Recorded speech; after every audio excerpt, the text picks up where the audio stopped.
How to download and install Solo Leveling Arise on your device. First of all, open the Play Store on your device and tap on the Source button in the bottom right corner of the screen. In the source bar at the top, type Solo Leveling Arise and hit Source. You will see the official game published by Netmarble. Make sure to select the correct one by checking the developer's name and logo. Next, tap on it to open its details page. Then hit the install button to begin downloading the game.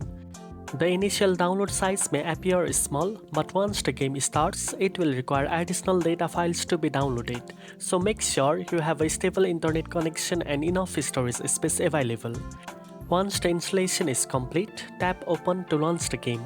The first time you start it, you might need to sign in with your account or create a new one to save your progress.